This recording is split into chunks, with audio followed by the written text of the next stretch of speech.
You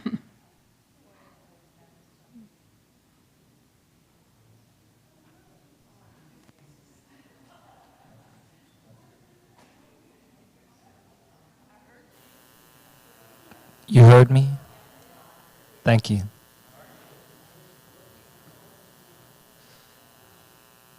Well, hey, y'all, come on in. Yeah, good. Good. Sit up close if you want to. That was kind of what I meant.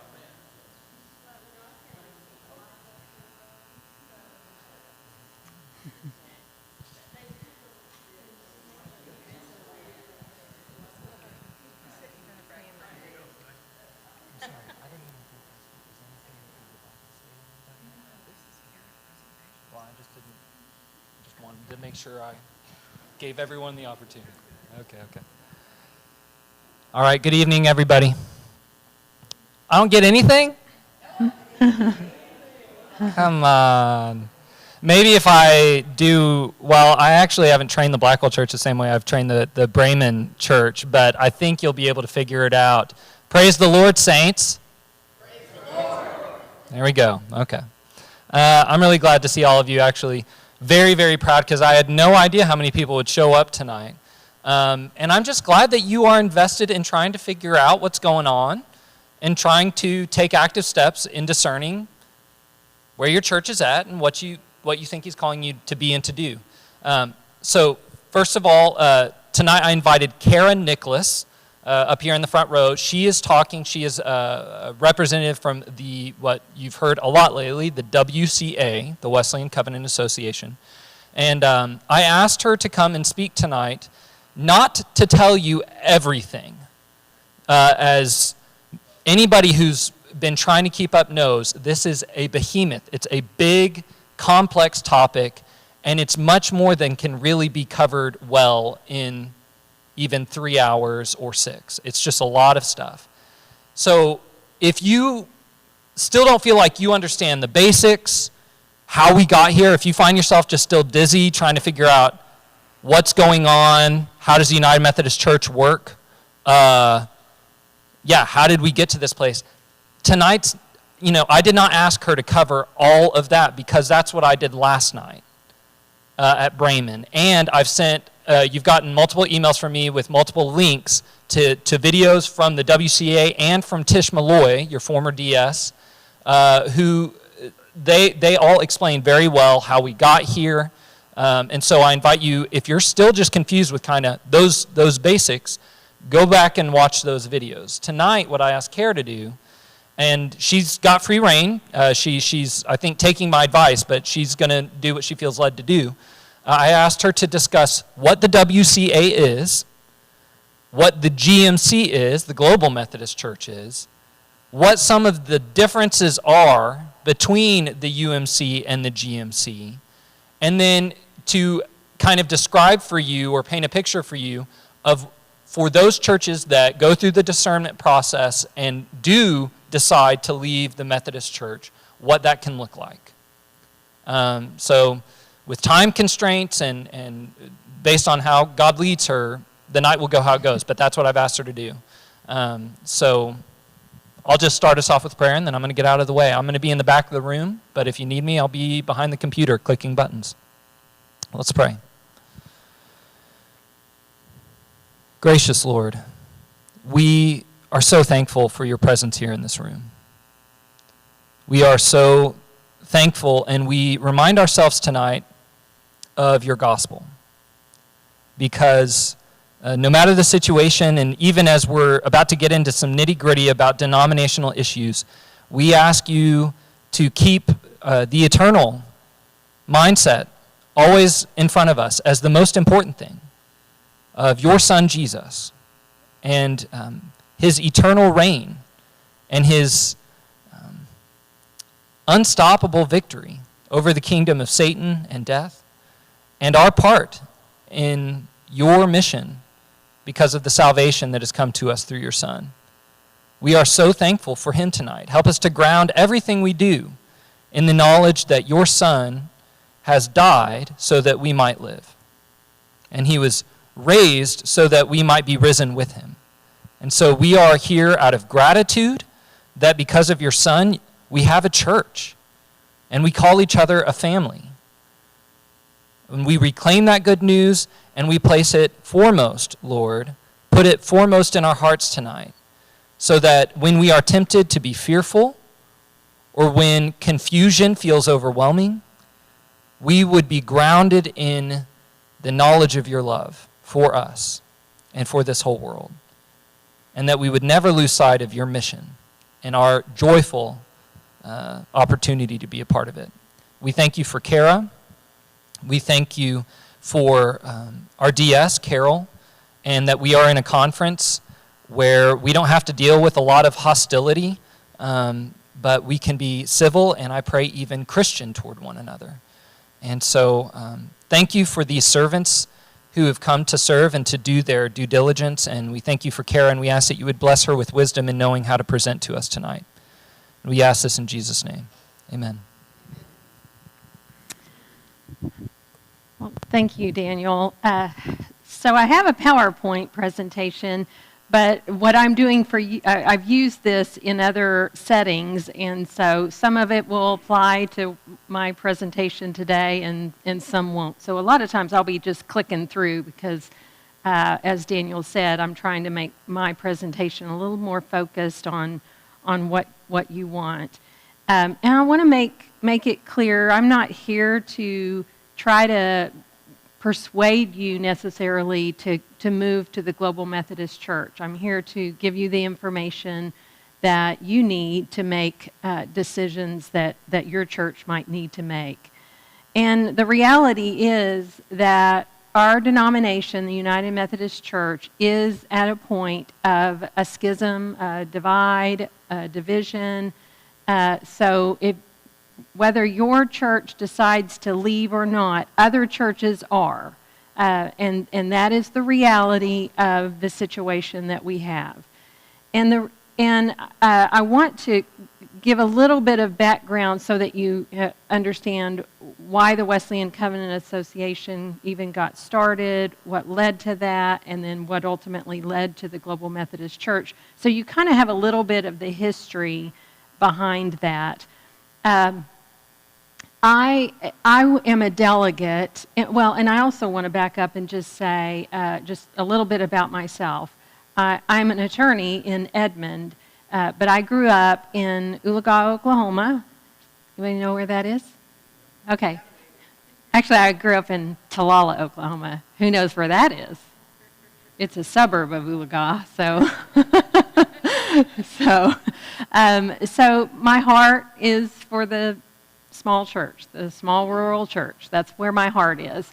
And the big United Methodist churches, they've got resources, they've got people that can help them navigate and give them information.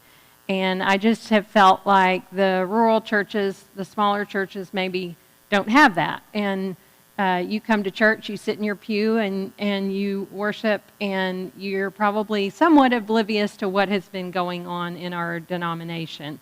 And so I've been talking to mostly small rural churches just because I think you need to be aware and kept informed. So that's why I'm here.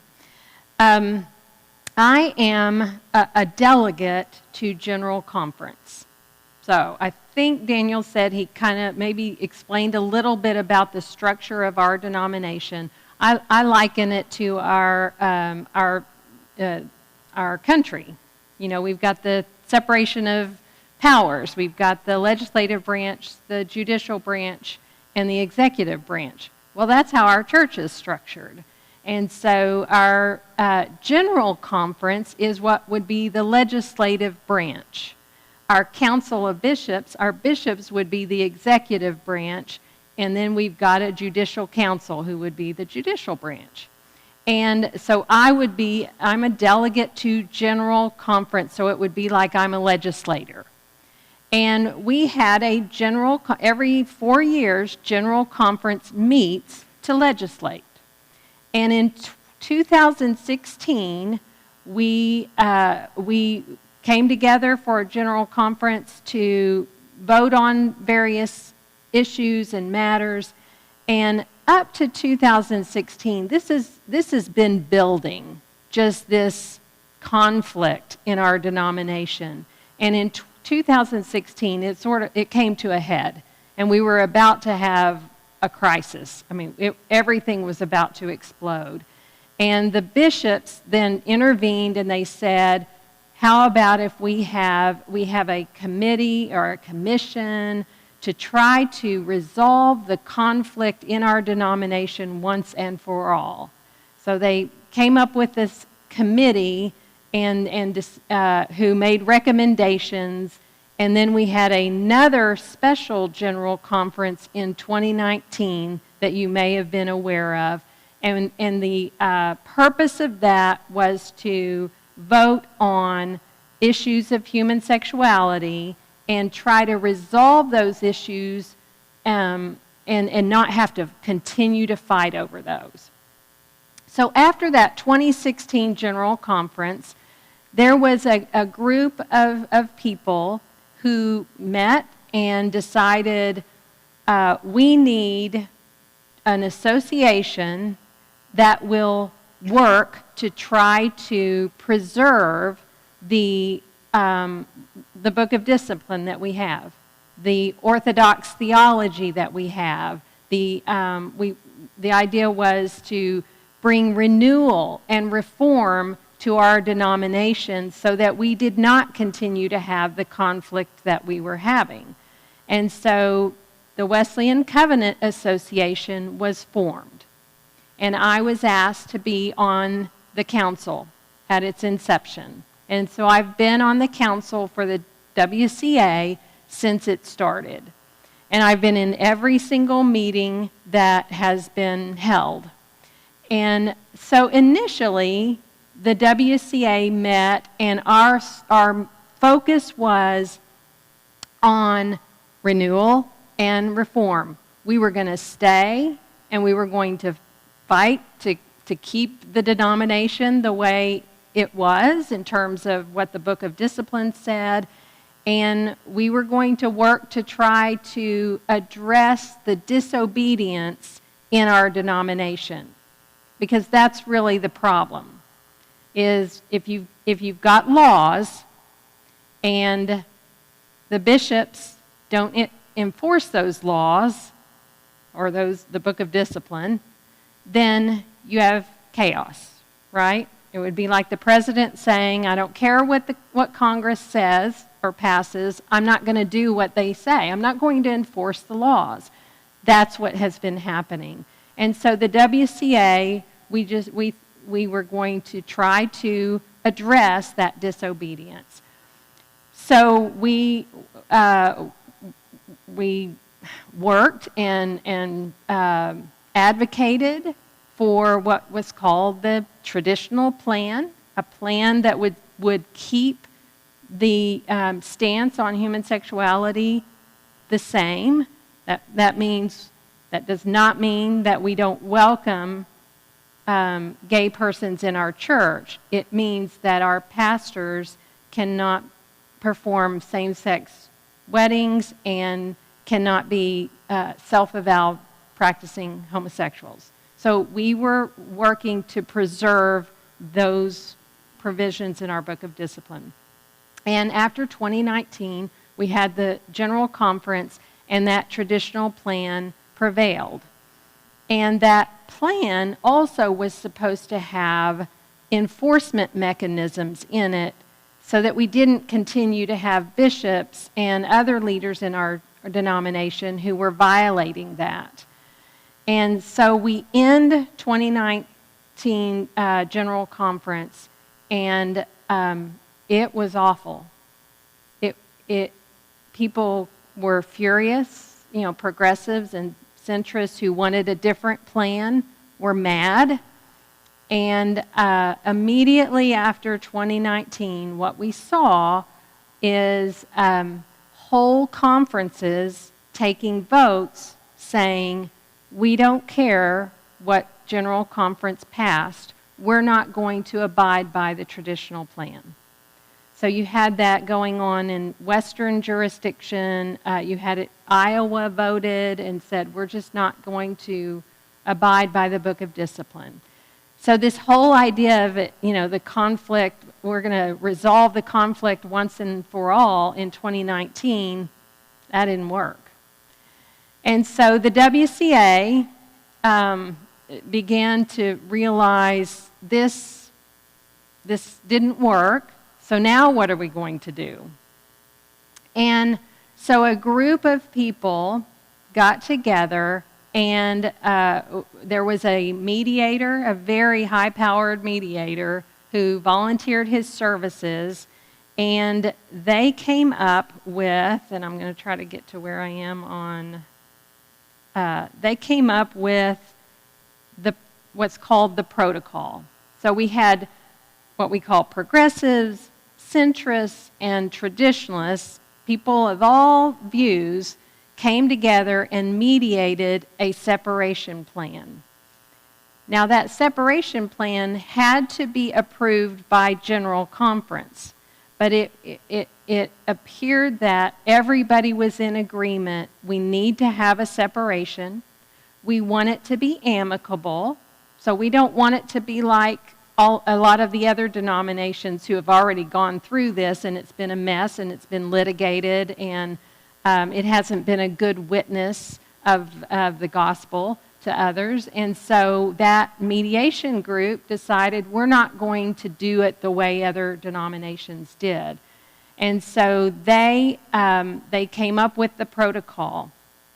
And that agreement, that separation plan, said that the traditionalists would form a new denomination, and then there would be the post-separation United Methodist Church that would continue. And centrists and progressives would change the book of discipline so that each church basically would be able to decide for themselves whether to allow gay pastors, self-avowed practicing homosexuals, and allow same-sex weddings in their churches. So it became more individualized among churches, what the post-separation United Methodist Church was going to do. And then the traditionalists would,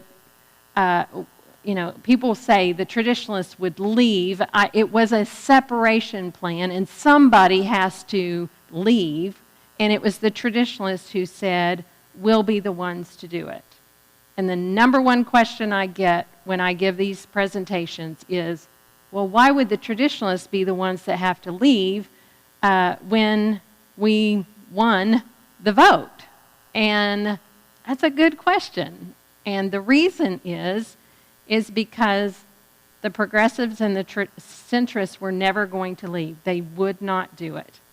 Somebody had to step up and say, okay, we'll be the ones to do it. And the traditionalists did. And so there was a negotiation about what that would look like. And so right now, your church, there's a trust clause on your church, meaning you can't, as a church, vote and leave the denomination and still own your property without the annual conference having a say in it, okay? And so this protocol was going to allow that trust clause to be released if your church voted to go with the traditionalist denomination. So that was part of the negotiation, is how do you leave, take your property, and fulfill any obligations you have to the United Methodist Church, and be able to afford it, and be able to continue on. And so it was a reasonable plan. There were a lot of things about it I did not think was fair to the traditionalists, but that's how, if you've ever been in litigation, you know that when you have to have a mediation, no side gets everything they want. So that's basically what happened with that protocol. Nobody was going to be completely happy, but at least we had a way to have a Paul and Barnabas moment and wish each other well, bless each other, and separate so that we could focus on ministry and not conflict. So that separation plan would essentially let a church leave and not have to pay any back apportionments, and the pension liability that your church owes for all of your past clergy, you would still have that obligation, but that was going to move to the traditionalist denomination, and you would just keep paying it like you do now. And so that protocol, since it needed to be approved by the General Conference, the plan was that in 2020 we would have a General Conference and that protocol would get passed. What happened in 2020? COVID. And you know, we're an international church, and so we have delegates that had to come from all over the world, and so obviously we could not have a General Conference in 2020. And therefore, we couldn't get it passed at that point. But still thinking that, okay, it was rescheduled for the following year. So still thinking that we are going to have the protocol, it's going to pass, a group of the WCA and others, we began planning what that traditionalist denomination would look like. And created a council that would, and it's called the Transitional Leadership Council. So you had to have a group of people who were helping transition churches and clergy from the United Methodist Church to whatever that traditionalist denomination would be. The United Methodist Church has a book of discipline. Well, this new traditionalist denomination needed to have a book of discipline as well. So we've got task forces that are creating this book of discipline for the new thing.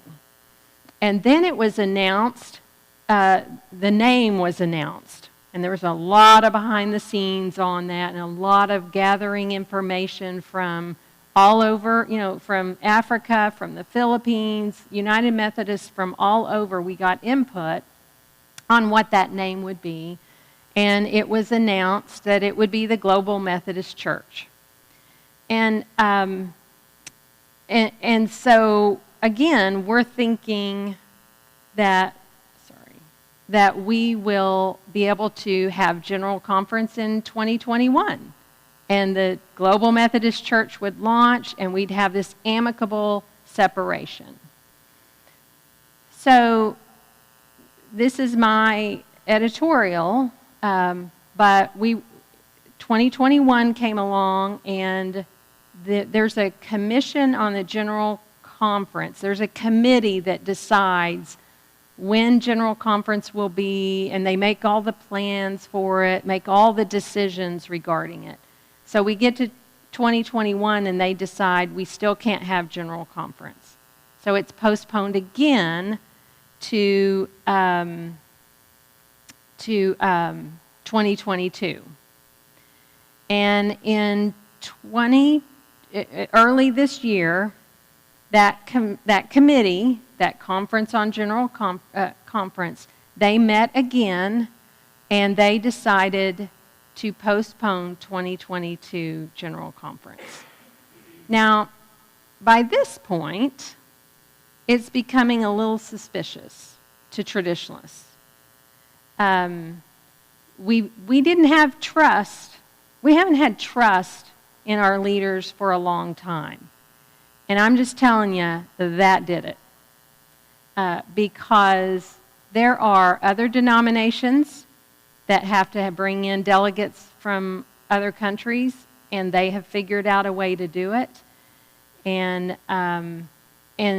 so it seemed like just to use COVID again as an excuse not to have General Conference when it's known that we've got a constitutional crisis right now, and we do. It's been kind of the last straw for those of us who were losing trust. And again, my editorial is that The reason why there was this desire to postpone General Conference again is because when it was announced that the Global Methodist Church was going to launch, there was a lot of interest. And when the protocol was negotiated, I think that it was believed by a lot of the centrist and progressives that there would just be a few traditionalist churches who would leave, but everybody else is going to be fine with staying together, having this big tent concept for a denomination. We can all just do our own thing and be unified, even if we don't agree on, basic theology. And there was this belief that that could happen, and most traditionalist churches would stay. But after Global Methodist Church was announced, and people started reading what the Book of Doctrines and Disciplines said, there was a lot of interest, and many churches were going to leave. And there was a process where even whole conferences could vote and join the Global Methodist Church. And it was looking like there would be a lot of conferences who would be doing that. And financially, that hurts the post-separation United Methodist Church. And so if we're worried about finances and worried about the United Methodist Church being able to sustain itself financially, we don't want to have General Conference because we don't want the traditionalists to leave. We want their apportionments. And we need their money. And so that's my opinion. That was the reason why this last postponement happened. And so they didn't just postpone it another year. They postponed it until 2024, and we don't even know when in 2024. So what happened when that was announced earlier this year? And I guess I should have said, I'm on the Transitional Leadership Council. So I'm on that council that's helping plan for the Global Methodist Church. And full disclosure, so I've got that bias. And so what happened is that the Transitional Leadership Council determined at that point that if we did not launch the Global Methodist Church now, there were going to be a lot of churches who were just going to leave the United Methodist Church, go independent, go to Free Methodist Church, and go somewhere else because they were done. And they were ready to leave the United Methodist Church. And indeed, that's what's been happening. And I would say it's many of our largest, most, churches that are thriving in our denomination, we've been losing a lot of them. And they give a lot of money. So our thought is, well, we don't want them to go independent. We would like, if we had done this the way the protocol intended, everybody would sort of be making this decision kind of at the same time, and you'd know what it looks like. Now it's kind of sporadic, and so you've got churches just, kind of leaving and doing their own thing. And so we decided earlier this year that we had to make sure that we officially launched the Global Methodist Church, so any church that said we're going to leave no matter what would have a landing place. And so that's what's happened. And so here we are with churches that are trying to figure out how to disaffiliate or withdraw from the United Methodist Church in order to either become independent or join the Global Methodist Church.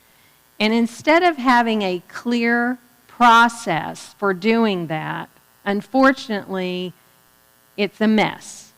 And we've got every annual conference doing it differently, and there's not clarity on what the terms are, and one bishop might do one thing and another bishop might do another thing. So, I mean, you've got bishops that are making it very, very expensive for churches to be able to leave. And then you have a whole conference like Central Texas, who recently at their annual conference set the example, I think, for how it should and could be done. They voted and said, we're going to have a vote of annual conference. Or of the churches. We're going to figure out how many churches want to go traditionalist and how many want to stay with the United Methodist Church. We're going to figure out what that percentage is, and then we're going to divide the assets of the annual conference with that percentage. So there are conferences who are saying we want to model the protocol and have an amicable separation. But most are not doing that.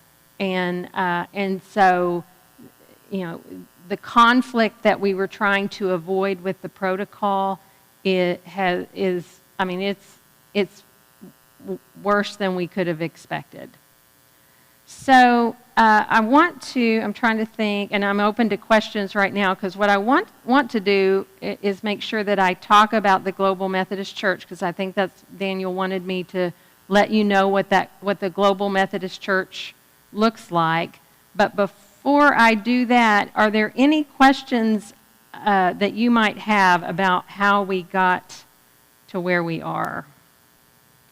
While I'm trying to find my slide. Any? Okay.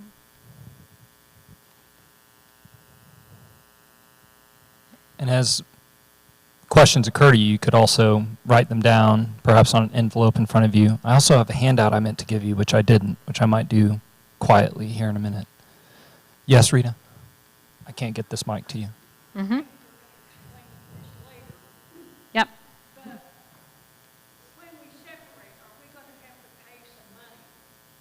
Okay, let me back up here just a minute. The question was, when her words were, when we, and by that she means the church, when a church separates, what was it? Sorry, I lost the question now. Yeah. Will we have to pay money to leave? Yeah. Right. So if there was a miracle and Oklahoma decided what to do what Central Texas did, probably not. But we can't assume that that's going to happen. So there are a couple of options that your church has. The first option, and I'm going to throw numbers at you, so I hate to overwhelm you, but there's a paragraph in the Book of Discipline. It's paragraph 2553. And what happened is in 2019, the General Conference said, if any church doesn't like the traditionalist plan and wants to leave, you can leave, take your property, and you would pay your last year's apportionment and this year's apportionments, and then you would pay this unfunded pension liability. So that pension liability that I talked about, there would be an obligation that your church pay that pension liability in an upfront lump sum payment. And I was a delegate at General Conference, and what I didn't understand, and what I don't think many delegates understood, was that there was wording in that so that the way it has ended up is they say the way they're going to calculate that unfunded pension liability is to say, we don't know what that pension liability is going to be in the future, and so we're going to calculate it at a worst case scenario calculation. So we're going to assume the market tanks and pastors all live till they're 100.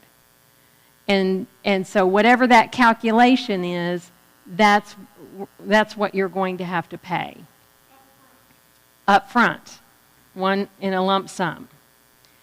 So that amount is, for most churches, is unaffordable. Most small rural churches can't afford it. If you know what your decimal is for your apportionments, you take that and you multiply it by $52 million. And so it is unaffordable for most churches. So the second option is paragraph 2548.2. It's a paragraph, it's a provision that's been in the Book of Discipline since before United Methodist Church was, the Methodist churches merged in 1968 and we became the United Methodist Church. Even before that, we had this provision back to 1948. It's been there for a long time. And it says that a church who wants to withdraw from the United Methodist Church and join another evangelical denomination can do so and take your property with you. But the terms of that are up to the conference. So you're sort of at the mercy of the conference to tell you what you have to pay if you want to use that provision. And there's another provision that says that you do have to pay that unfunded pension liability. But it doesn't say it has to be in a lump sum upfront payment. So what I have been proposing is that the conference allow a church to enter into a promissory note, and that you would promise to pay what the actual amount that's due every year, just like you do now, and the conference would place a lien on your property to ensure that they are, the unfunded pension liability is paid. So that 2548.2, I believe, is a fair option. Remember, I said that's only for churches who are going to withdraw and join an evangelical denomination. So if you wanted to, another denomination, it doesn't have to be Methodist. It just has to be an evangelical denomination. We're connectional.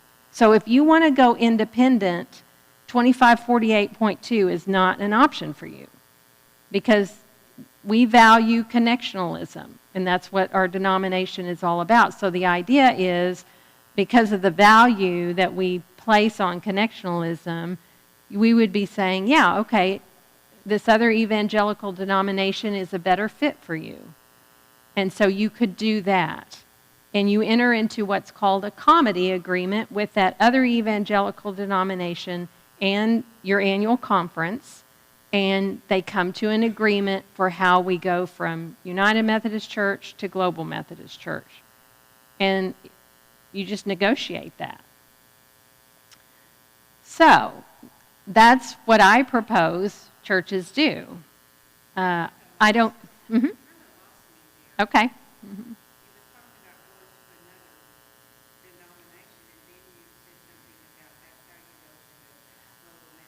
Because the Global Methodist Church is an evangelical denomination. So it's just an example. So that if you wanted to go from the United Methodist Church to the Free Methodist Church, that's an evangelical denomination. So you could do that too. So.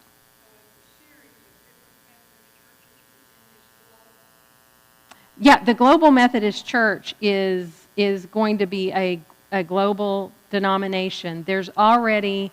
Bulgaria Annual Conference has already voted and is already a member of, is already a part of the Global Methodist Church. The Philippines has a lot of churches that have already joined, and then there are some in the United States that have already joined. We just launched May 1st. So it's not like, it's a month. I mean, coming up on 2 months. So it's going to take a while for churches to join the Global Methodist Church. But yeah, that's an evangelical denomination that if the conference will allow it and will enter into negotiations to do it, that is a viable option. Because that's an option that possibly doesn't get the United Methodist Church as much money, our Council of Bishops decided, boy, this 2548.2 sure is confusing. We're not sure we understand it. So we're going to ask the Judicial Council to issue a declaratory ruling and tell us what it means. In other words, we're not going to let anybody use it until the Judicial Council decides what it means. And that we probably won't get a decision until the fall on that. I propose that churches go ahead and start the process. I am concerned that our Judicial Council is in the Council of Bishops' back pocket. Some rulings are indicating that they're going to do whatever the bishops want. But I'm hoping that they wouldn't go that far to suggest that a provision that's been in our Book of Discipline since we began is not viable. And so 2548.2, I'm just saying, is a good tool for a church to be able to leave, take your property, have the trust clause be released, and then negotiate paying that pension liability, maybe not in a lump sum, but over time, and then negotiating if there are any apportionments that would be owed. What I have been saying is we had a high-powered mediator come in and mediate the protocol, and they came up with what was deemed fair, and everybody said it was fair, so why don't we just use similar provisions here in Oklahoma? And that's what I've been proposing. But it's up in the air what Oklahoma will do in terms of, what the cost is going to be for most churches. It's very clear what the cost will be if you leave under 2553, that first option. You can find out what that number is, and it'll be expensive. So, and if the conference says we're not going to let churches leave under 2548.2, what's going to happen is you're going to have a lot of churches feel like they're held hostage because they won't be able to pay the money. They won't be able to get out. And I'm talking to a lot of churches who are trying to leave, and they cannot pay what's owed under 2553. So our prayer is that 2548.2 can be used.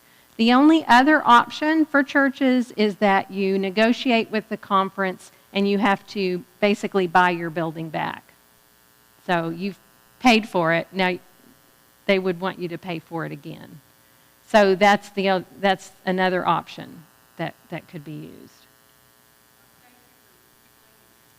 You're welcome. Mm-hmm.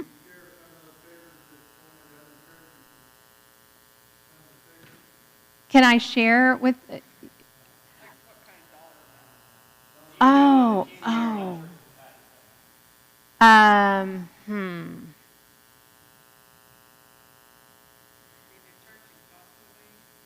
Well, they're still negotiating, so I'm not aware. I don't know that I know. I don't think I should say what the amounts are because I'm just not sure.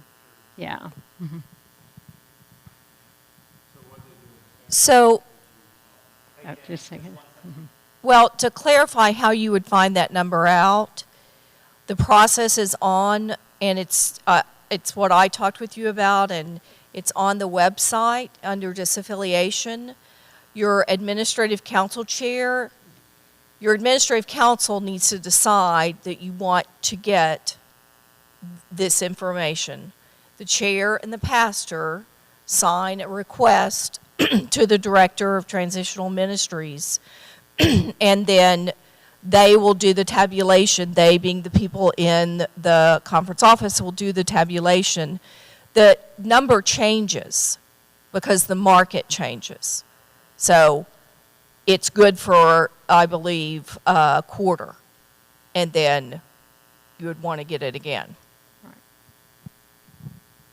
Okay, and that's new information for me because the discernment process, they say on the website, depends in large part on how long it takes your church to work through the discernment process and could take place within a quarter, theoretically, but it'd be a decent amount of work, or it could take up to a few months or more. So, but if I may just add, the church needs to decide for itself whether or not there's enough interest in the church to pursue just finding out that information. I mean, if it's like, right, and if it were 3 people in the church who were interested in getting that number out of many more, then that would not be the interest of the church. That would be the interest of those 3 people. But if you know that the majority of your church is interested in just getting that number, it's a really simple thing. You get the number, and it doesn't mean that you're starting any process or anything. You're just getting the number to find out how much it would cost to leave. Right. So you could get that number, and then there's going to be a special annual conference in October for churches who want to either disaffiliate or withdraw, and have it be approved in October. And otherwise, you would wait till May, when there's the regular annual conference to be approved. But the last step in the process is approval from annual conference. So you kind of have to look at, well, which annual conference do we want to have the vote for us to be able to withdraw? And then you have to work back in terms of meeting the deadlines to get there. So if you wanted to leave in October, then July 1st, I believe, is the first deadline. And so your church council would have to vote, and then you would have to send a letter, again, before July 1st to the bishop, your DS, and so the disaffiliation process is in writing, and it would say who you have to send that letter to. But that July 1st is, I believe, the first deadline. So if you don't get that first deadline, then you're probably looking at May before you would be able to, if you were wanting to. So, but I just kind of to go through. So what are your options before I talk about the Global Methodist Church? Just so everybody's real clear on what are our options. And you've got the option to just stay with the United Methodist Church. And your second choice is you can wait until after 2024. There will hopefully be a general conference, and you can wait and see if the protocol is going to pass, and there's that kind of more clear, easy, amicable path to separation. And it might sound like something you would be interested in, but what I can tell you is that the progressives and the centrists who signed off on that protocol, they recently rescinded their approval of it, or their consent to it. So it's disappointing, and I can't say right now that there's much confidence that the protocol will pass. Now, will something similar to it pass? I think that it could, but there is a lot of uncertainty now because of people changing their mind about agreeing to this separation plan. So we wanted it to be amicable, and we thought we had a deal, and now we don't. So that protocol likely won't happen in 2024. Something similar could. And so then I talked about disaffiliating under paragraph 2553. That's that one that you've got to get the number. It's, going to be a high number. So, and then you've got an option of withdrawing under 2548.2, and that's the one where you can't go independent. You have to join another evangelical denomination. I guess I don't have it on here because I prepared these slides before the Central Texas Conference voted, but the other option is maybe Oklahoma will do what Central Texas did, and maybe we have our own amicable separation just of our Oklahoma conference. That could happen. And did you have a question? Okay, great. And so let me get to the Global Methodist Church.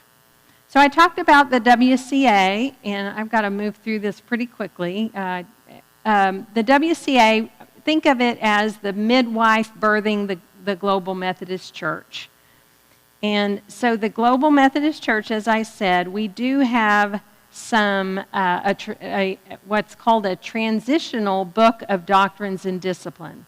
So there's a group that's put together what we think the Global Methodist Church's doctrines and discipline will be, but we won't know for sure what that will look like until we have a convening conference, because I'm on a transitional leadership council with about 20 people, and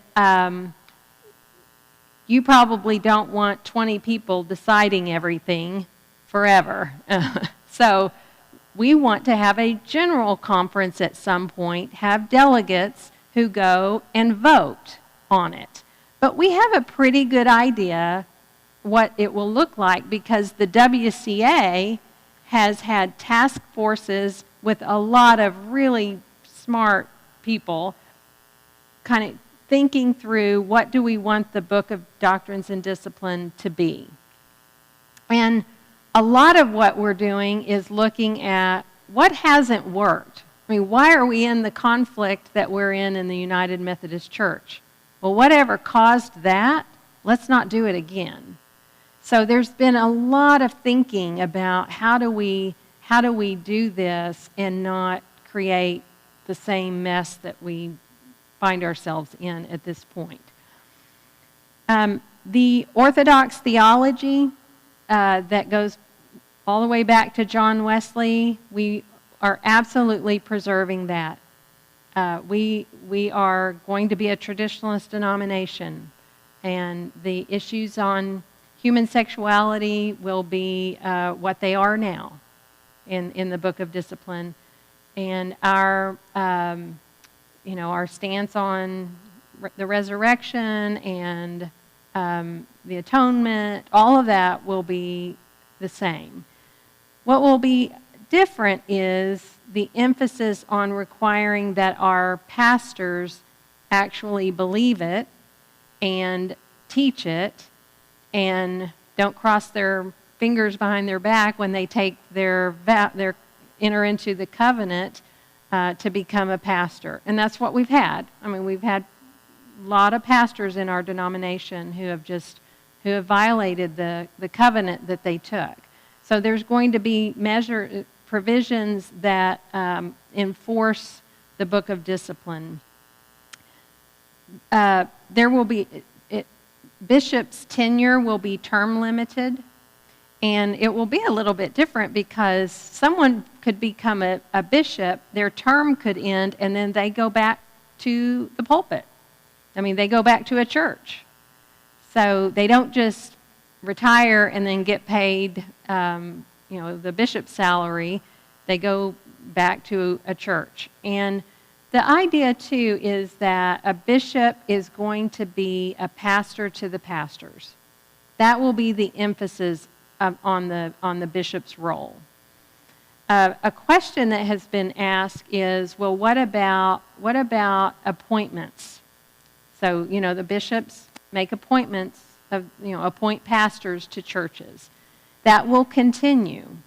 But it will be a little bit different in that there's the recognition that churches should have some say in that. And so it will be a little more collaborative.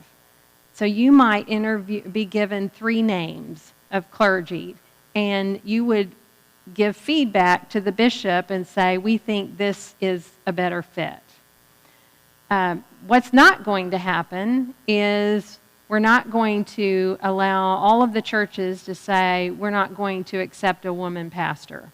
So I can just tell you, we're going to have women pastors, and so you wouldn't be able to say, I don't want that pastor because she's a woman. So you can't do that, but you know your setting, and you know what you need, and you will have some input in that.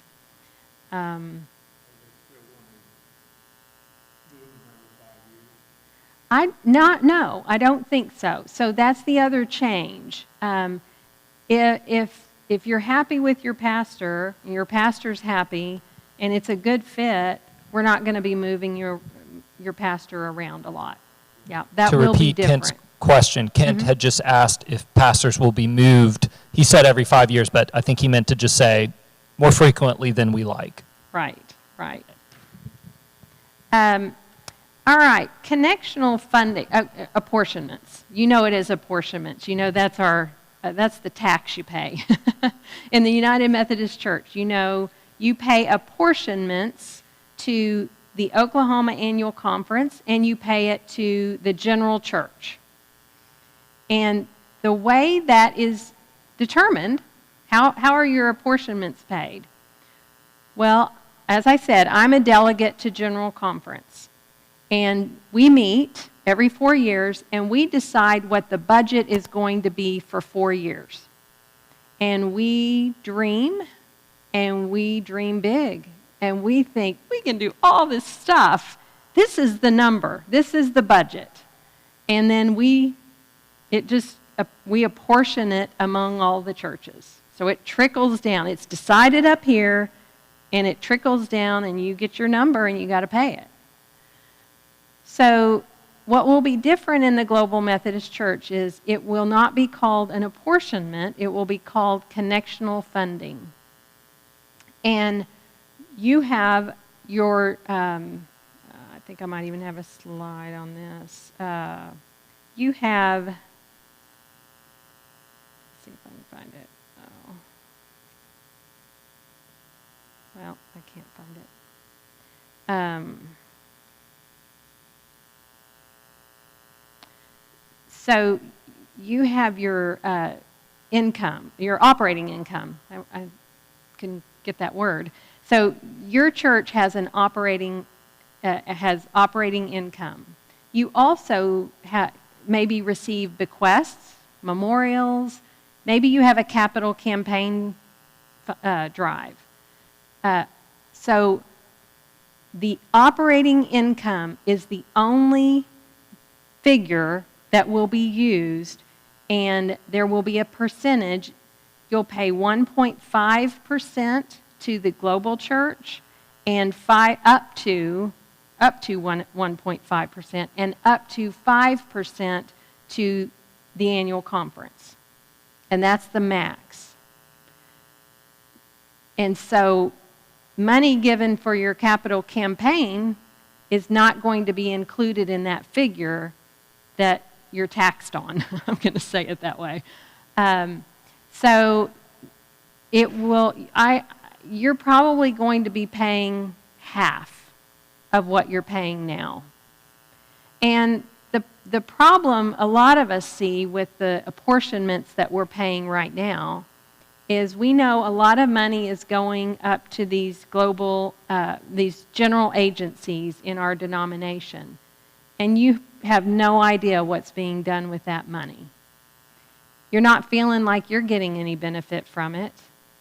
And so in the United Methodist Church, I think there's 13 or 14 general agencies. So our church has these kingdoms of, they just, our money, the money that you send, it's not in this one pot. It's distributed among these 13 agencies. And they have a lot of money. $100 million in assets. That's not at the annual conference level. Only at the global church level. It's about $100 million of assets distributed among all of these agencies. And they're doing things. I'm a board member on the General Board of Church and Society. I like to call it our lobbying group. And they lobby for all things that are on the Democratic platform. I get all of their emails, and I don't think, but I'm going to say maybe one time, but for the most part, they do not lobby for anything on the Republican platform. Now, in the Global Methodist Church, I don't want the Global Methodist Church lobbying for the Republican platform. That's not where I want money going. Because, number one, we're a global church. We're not just a U.S. church. But we shouldn't be giving money to lobby for any political cause. So that won't happen in the Global Methodist Church. In the United Methodist Church, we have our Book of Discipline, and we have the Book of Resolutions. Has anybody ever read it? Look how thick it is. These are all these resolutions that General Conference, I mean, that's some small print too. So General Conference votes on all kinds of things and passes these resolutions on everything under the sun, all kinds of political things that I don't think are the work of the church. But if you're a denomination who is focused on social justice issues, this is what you love. And so at this point, the Global Methodist Church anticipates that we might have a couple of resolutions. I don't know that it would even be able to be a book. Yeah. a lot thinner, yeah. And that's because the Global Methodist Church intends that your money is going to be that you send up is going to be used to provide resources that are going to then benefit you. So there's going to be, what did I say? In the United Methodist Church, how many general agencies? 13, 14? There will be one in the Global Methodist Church. And that's because we don't want to be top heavy. We don't want to be that bureaucracy up here that's taking your money and then you're not seeing anything for it. So that will be a huge difference, and this is kind of the structure right now of the Transitional Leadership Council.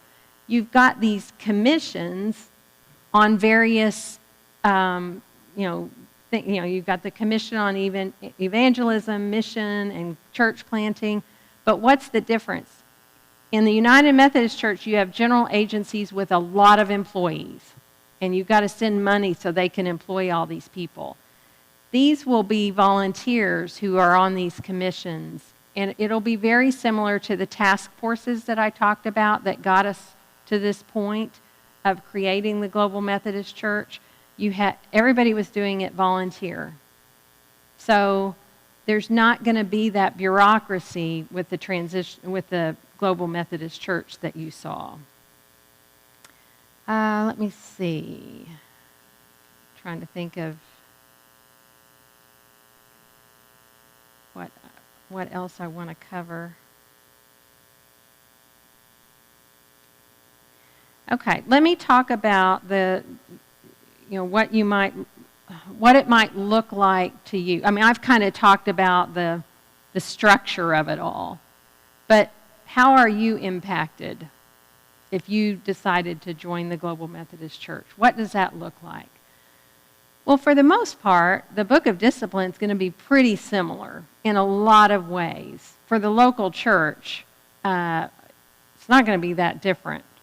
I will say there's a couple of exceptions. The mission of the Global Methodist Church really is to return to our Wesleyan roots. And what happened when the Methodist Church started? We had things like class meetings. That's really like your Sunday school class. So there's not much difference. If you're a member of a Sunday school class, that's kind of the same as a class meeting. It's going to be encouraged that you also be in what's called a band group. And that's where you have a group. If you're a woman, you would be with maybe 3 or 4 women. If you're a man, you would be with men, and you would maybe meet weekly, but that's your accountability group. So there's going to be more emphasis on discipleship, on how are we growing as disciples of Christ. Am I just coming to church, sitting there, and then going home, and my life isn't changed? Or am I going and I'm holding others in my church accountable, and that sanctification word, I hope you know it. If you're a good Methodist, you should know what the word sanctification is. But that's where we're growing and we're maturing as Christians. And we believe that that's been lost, and that that's what needs to be restored, is this emphasis on discipleship. Now, are you going to be kicked out of the church if you're not in a band group? No. But will you be encouraged? Yeah, you'll be encouraged to do that. Your pastor will be held accountable, and I could go through all of the accountability provisions regarding your pastors, but I don't want you to think that that just means the pastors have to be accountable. The expectation is that we, laity, need to step it up ourselves. And so to me, that is it's something I think that will help us grow. There's going to be more emphasis on evangelism and growing as a denomination or as a church. But I think, unfortunately, we have put more emphasis on people coming, and let's count how many members we have and how many people are here, and there's been less emphasis on the people who are here and are coming. How are you growing? So that'll be a little bit different. I think I want to address, because this is a question I get. There's been this, I think, very unfair perception of what of what traditionalists believe and how they act, and we're accused of being unloving because we have this stance that the United Methodist Church has on issues of human sexuality. I have a niece who is lesbian, and I want more than anything in the world for her to step foot in a church. And if she went to a Global Methodist Church and she did not feel welcomed, I would be devastated. Because her mother, my sister, and I, and my mom, we have been praying and praying for her. And I expect that our Global Methodist congregations are going to welcome anyone into our church. I'm a sinner. I hate to tell you, but you're a sinner. And this is a house for sinners. But is a place for sinners who want to grow and become sanctified.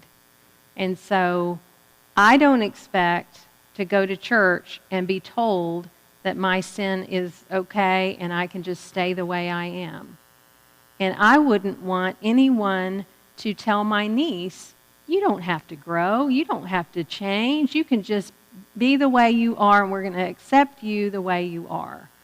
I don't want that, because I don't want her thinking that everything her mother and I have been saying is wrong and that we don't love her because now she's gone to a church that says that everything she's doing is fine. So there's truth and grace, and we've got to have both. And that's what I think we'll have in the Global Methodist Church. We all need grace. I need a whole lot of grace. But I expect to have truth told to me as well. And I don't think that we love someone if truth and grace are not both offered to whoever walks into our church. And I can say that I have met some incredible pastors and laity who have been serving on the WCA and on the Transitional Leadership Council with me, and I have renewed hope. They are the most loving and gracious people, and this perception that if you're a traditionalist, you're unloving and judgmental and all of that, I just find offensive.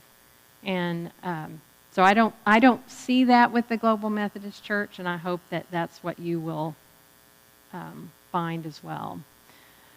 So, Daniel, do you is there any issue that I was supposed to cover that I didn't? And I'll take questions too. Okay, so that's a good question. Right now, the seminaries are a problem in the United Methodist Church. That's been the problem because they are teaching unorthodox theology, is what I would say.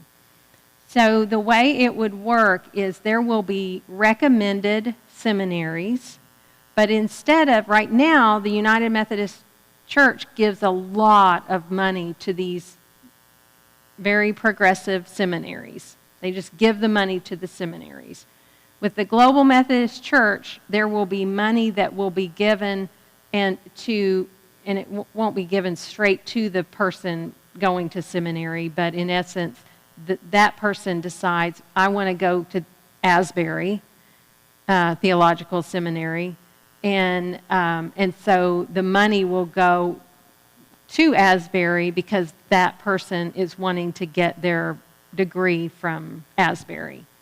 So it follows the person, and then there's a commitment by that person to serve, so many years for the money that's used. Does that make sense? Mm-hmm.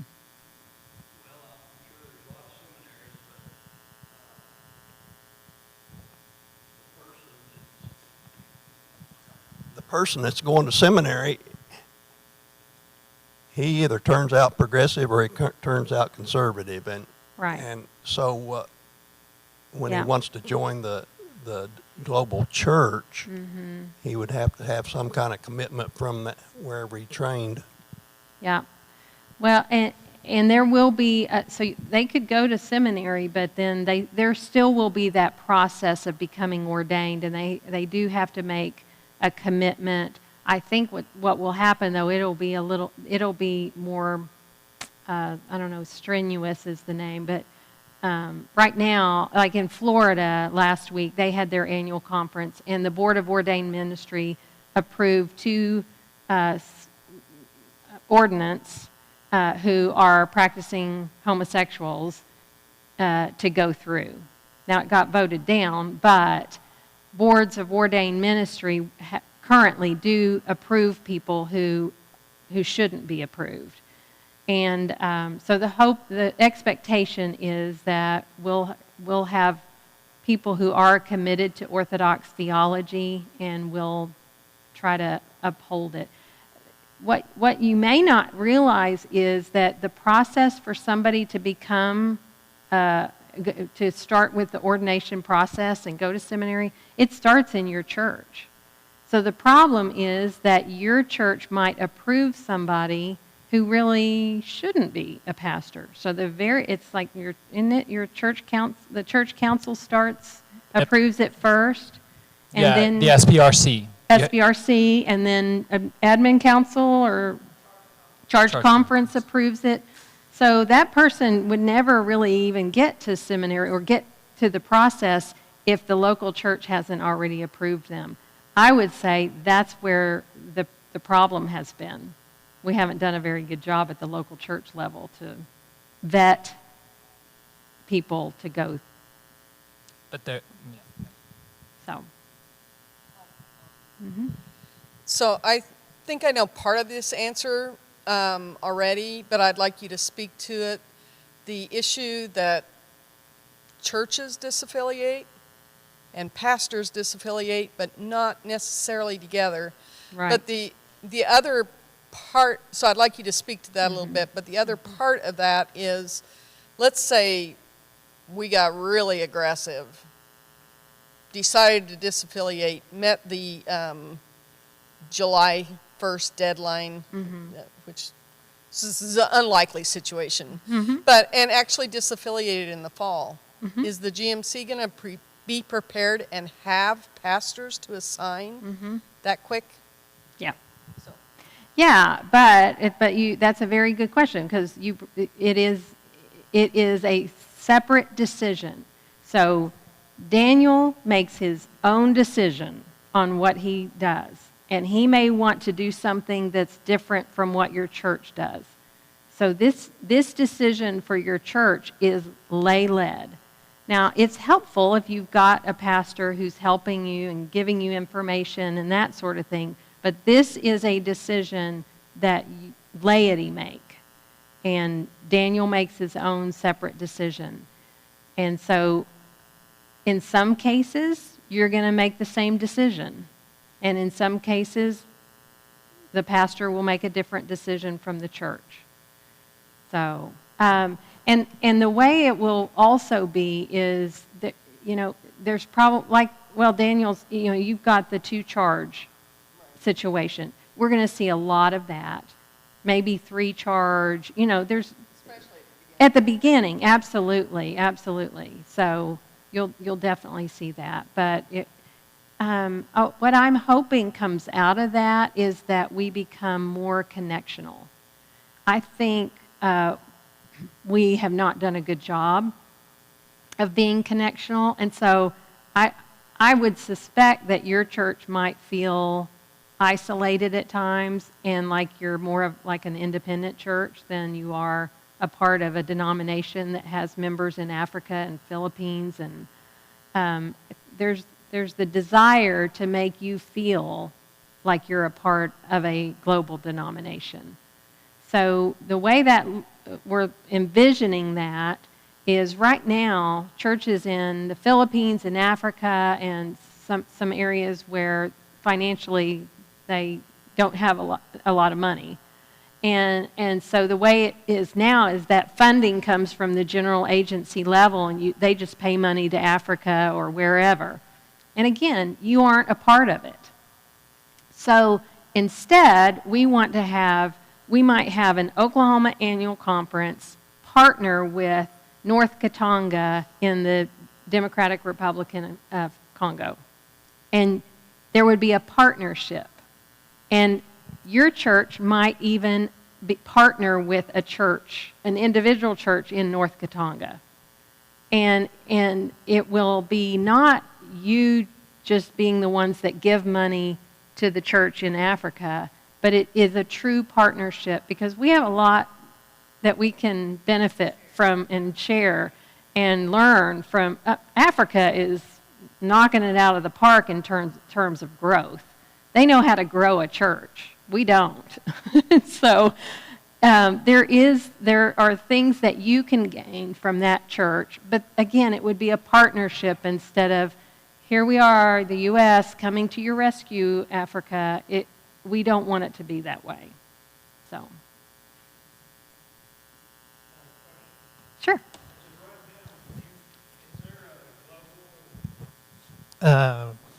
Book of discipline already drawn up? There it's is. Already in place and everything? Yeah. So if you go, let me get to the very end. I'm so sorry. I was so out of order in trying to do this that. I could be wrong, but I'm actually pretty sure I sent out a link to the discipline for the churches to read. But I imagine I might be sending a couple of things multiple times in the coming months. So yeah, if you go to globalmethodist.org, somewhere on there you can click and find the Transitional Book of Doctrines and Discipline. Now bear in mind, that is probably not exactly what it's going to look like when we have a convening conference. And the reason for that is we did want it to, that transition, we don't want it to be abrupt. We don't want it to look like we're just doing everything different. So a lot of it is very similar and familiar to you. And then, like I said, there's another, I don't even know what we call it. There's a WCA's recommended book of doctrines and discipline. So they've put together one that's not a whole lot different. It's everything that I've said is also in the WCA's book of doctrines and discipline. But you could also look at that and see what the WCA is going to propose to the first convening conference to be more of a permanent book of doctrines and discipline. But both of those are available for anyone to read. We're coming up on 7:20, and I think we'll try and keep it to 7:30. So what I'm thinking is maybe one or two more questions.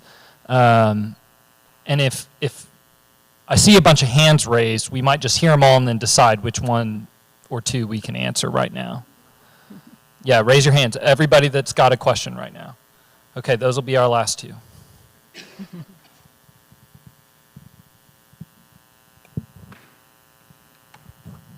I'm concerned about our foundation and what would happen to it. Right. And she means our endowment fund. Right, sure. Yeah, and it just depends on which route you take to leave and what the conference says. Right now, you're negotiating with the conference.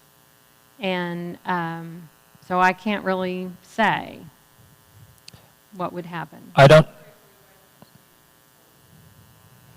If we wait, okay. That's another question, but hold on. Carol, last time I spoke with you, you had clarity about that specific question, saying that would not, do I remember correctly that you, I'll just give this to you. What the current stance is from the Oklahoma Annual Conference. Well, I'm on the board of the foundation, the United Methodist Foundation. That's where you're invested. Yeah. So is Kara. Okay. And so the foundation itself made some changes a few years ago, seeing what was coming down the pike. And they are able to serve United Methodist churches. They are able to serve, they'll be able to serve GMC churches.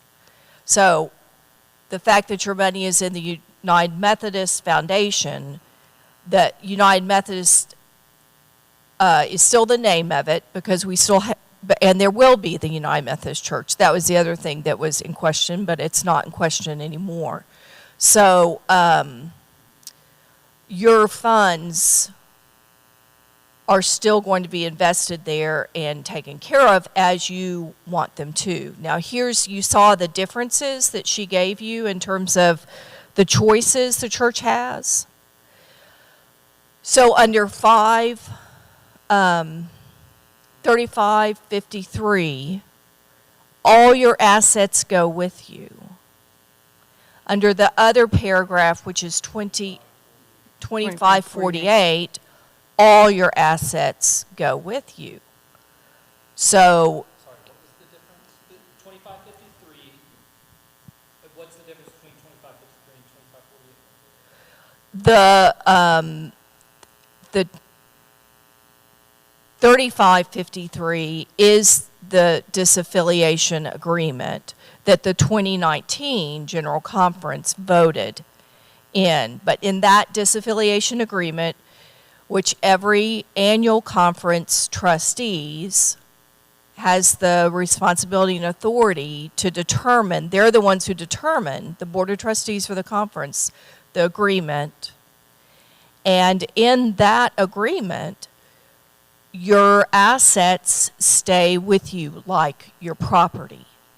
3553 is very specifically spelled out in terms of this year and next year's apportionments, and the unfunded liability. The 2548,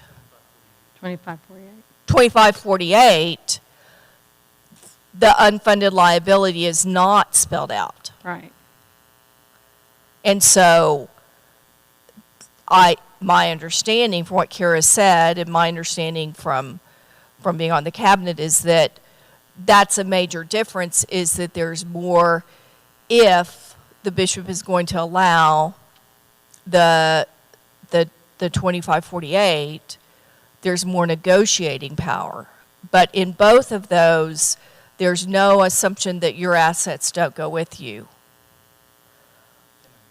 That's my understanding. But the best way to find out is for your finance committee and your pastor to ask that question to the Oklahoma United Methodist Foundation. I think that would probably be a really good avenue. No, and I think I agree with you, Carol. I didn't realize you were referring to something that's out at the Oklahoma Methodist Foundation, and if it is, I think you're fine. Well, yeah, so and this is kind of more my question. So to answer Linda's question very simply, if you go over to the GMC, everything that the church owns, both tangible and intangible, meaning like real property and liquid assets like cash and all that stuff goes with you. And so our endowment too, the foundation would go with us. That's not an issue. They're prepared for that. They're ready to go. They're a really efficient organization. It wouldn't really be a problem. But the question that I would be asking would be, would the amount of the endowment come into the equation for how much the local church has to pay in order to leave? Definitely not under 2553. I can't Okay. say under 2548.2 because, as Carol was saying, I mean, that paragraph doesn't say anything. Right. It's completely wide open. But under 2553, it would not. Okay. It would not Okay. be included. Okay. Yeah, you take your assets, all really, other than apportionments, you're looking at the that unfunded pension liability. So whatever your decimal is for, that you use Yeah. to, you just multiply that by. At one point, it was $52 million. That number could have changed since. Yeah. Okay. So I don't know what that number is. Yeah. Yeah. So. And another thing that could happen is they're looking at some money that is in reserve that they could transfer over to that unfunded pension liability account, and that could also lower the amount. But at this point, I mean, it's kind of up in the air. Okay. So I had another hand over here, and then I'm going to have to decide how many more questions, because I bet we could keep this going all night. Okay. I don't really expect an answer, but does the Global Methodist Church expect to have their version of a general conference before 2024? I believe it's going to be shortly after 2024. Okay. As soon after that as possible. And but that's a decision the Transitional Leadership Council will make, and we're going to make it based on just the lay of the land. How many churches have been able to make it? Because we don't want to have it too early and have churches that are wanting to get there and be a part of the convening conference but just couldn't get there quick enough. So it's not for sure, but right now that's my prediction, 2024. Oh, yeah, sorry.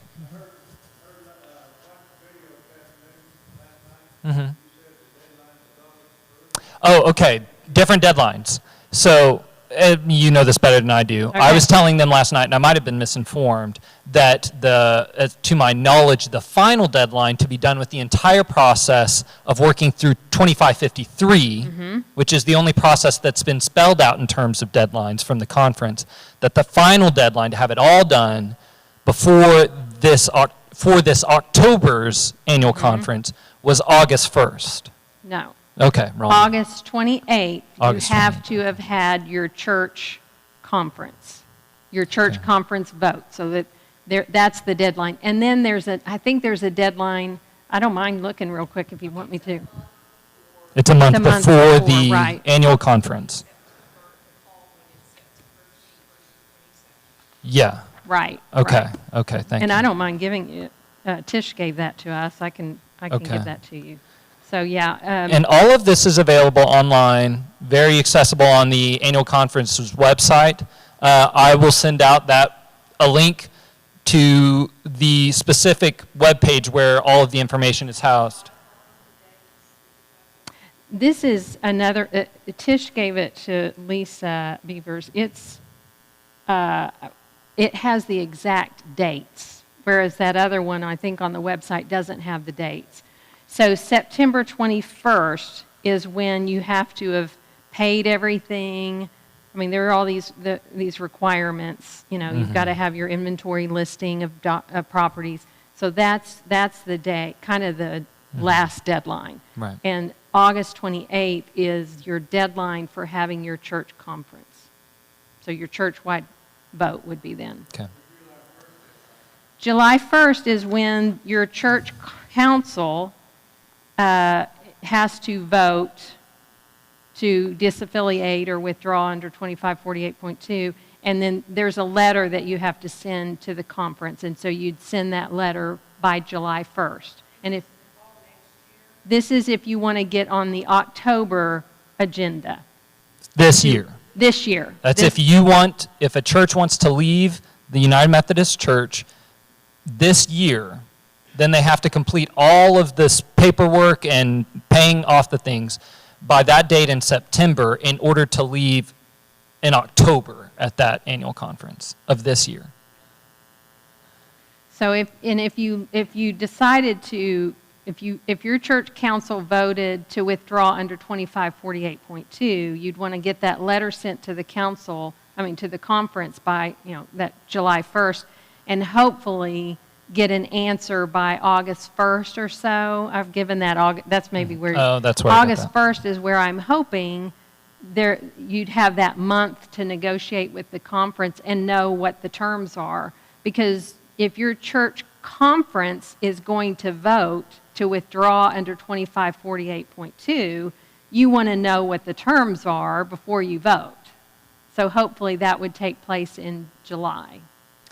And one just fact, and correct me if I'm wrong on this, 2553, that paragraph was added to our discipline in 2019, and it was for 4 years at the time. It was a set Good point. term, and so it is actually due to expire at the end of 2023.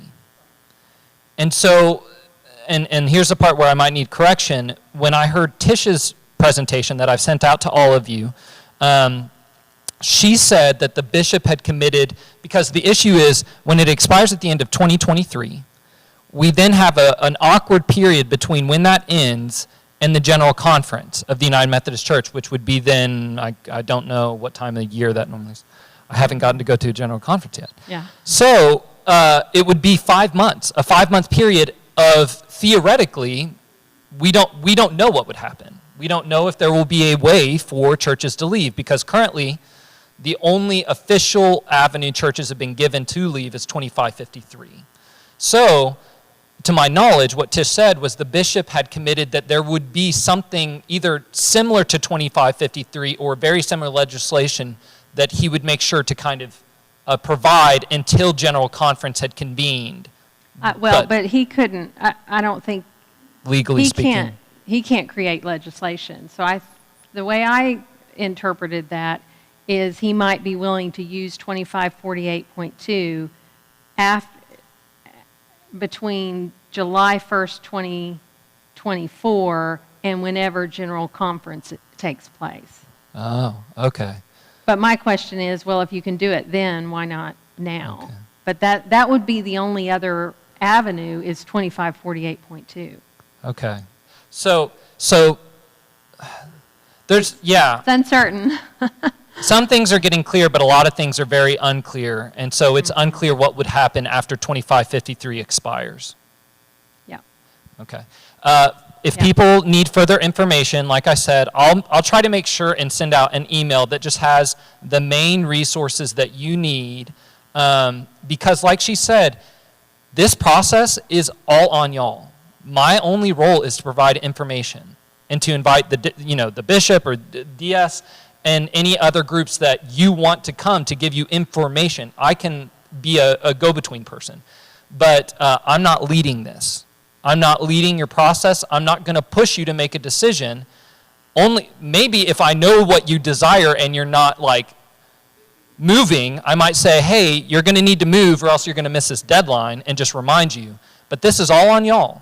And so how fast or slow this goes, or if a process happens at all, is on you.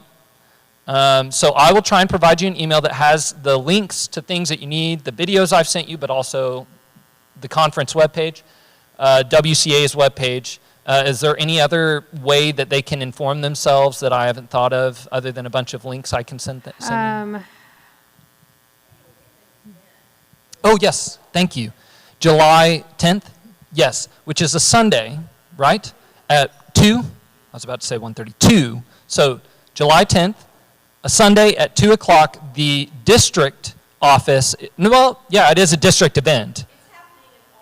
Oh, yes. Okay, so it's happening in every district, but our district, on July 10th, they will be hosting a meeting, and Tish Malloy, I believe, will be there, who is the director of transitional ministry. She's the head of the office that is working through this process with local churches. And so they've invited especially the leadership of churches, for Blackwell, the Board of Stewards, and for Bremen, your admin council, to go to that, and it's going to be to address this. So because the information is rolling out, like there are a couple of things that Kara's shared that was new to me. There are decisions that get made. There's a decision before Judicial Council about the other paragraph. Whenever they make that decision, then we'll know what their ruling is on that. But all the districts this summer are having events so that the transitional ministry team can share information about what we know now, about where we are, and how we want to go through this process. So that's what's happening. And if you are going to go, we need you to register so we know exactly how many people. And that's at First Church Stillwater. And so in order to register, I assume I will need to send them the link, or? Okay. Linda helpfully sent out the newsletter to the entire church this last time, so every one of you has a link. So just read the district newsletter, and if you don't know if you got one, we can get it to you. Okay. That was an oversight on my part. Dang it. Okay. Okay. Well. And at some point, I can give you these last two slides that I have. Okay, and that would be maybe great. you could send it to everyone. Sure. Because I know it's small. What I've tried to do is, there's some websites that you could look at that will be helpful. And then I've got just some suggested resources. Oh, come on. That, if you want to read up on some of the issues, those are some of my favorites. So. Okay, yeah, I'll make sure that once she gets those to me, I'll get them to you. Okay, well, let's show our appreciation that Kara came out by clapping, please.